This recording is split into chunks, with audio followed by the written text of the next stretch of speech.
আসসালামু আলাইকুম, চলে আসলাম নতুন আরেকটি ভিডিও নিয়ে।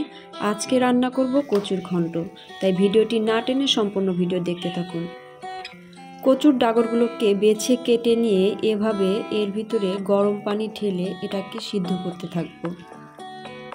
আপনারা চাইলে সরাসরি ঠান্ডা পানিতে ফুটাতে পারেন। কচুগুলোতে গরম পানি দেওয়ার পর এটাকে আমি ফুটতে দিয়েছি।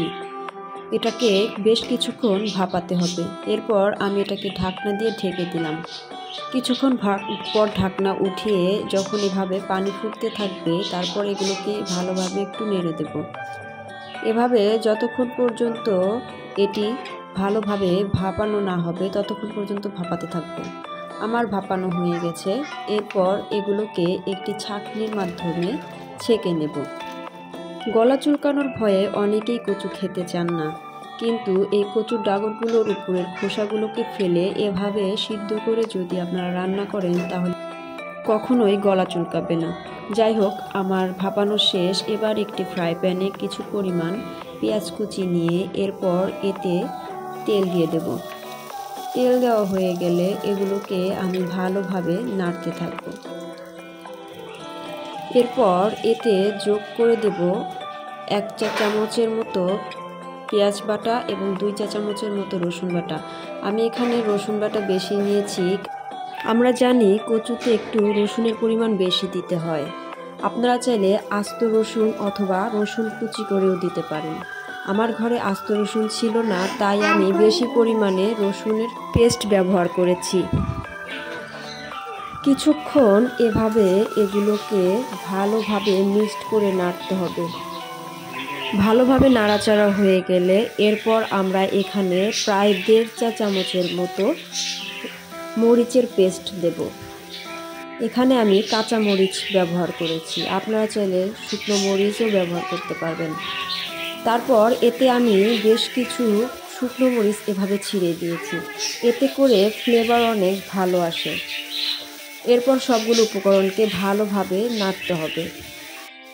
বেশ কিছুক্ষণ নেড়ে চেড়ে দেওয়ার পর আমরা এখানে যুক্ত করব হলুদ, রসুন, জিরা এবং ধনিয়ার গুঁড়ো। সবগুলো উপকরণ দিয়ে দেওয়ার পর এগুলোকে আমরা ভালোভাবে নেড়ে চেড়ে দেব। একটু পর এখানে আমার আগে থেকে ফুটানো কিছু গরম পানি ছিল, সেগুলোকে ঢেলে দেব। ফুটানো গরম পানি দেওয়ার পর এগুলোকে আবারও ভালোভাবে মিক্সড করে নেব। এভাবে ভালোভাবে মিক্সড করা হয়ে গেলে আমরা এর ভিতরে দিয়ে দেব আগে থেকে ভাপিয়ে রাখা কচুর ডাগরগুলো। ও আরেকটি জিনিস স্কিপ হয়ে গেছে, এর ভিতরে আমি মশলা কষানোর সময় কিছু কালো জিরা দিয়েছিলাম। এতে করে তরকারির টেস্ট আরও দ্বিগুণ বেড়ে যায় এবং কালো জিরার স্মেলটার জন্য খেতে দারুণ লাগে।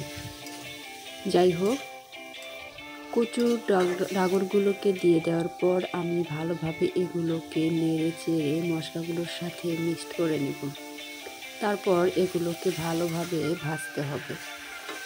চুলার আঁচ সেক্ষেত্রে হাই হিটে না রেখে মিডিয়াম হিটে রাখবো।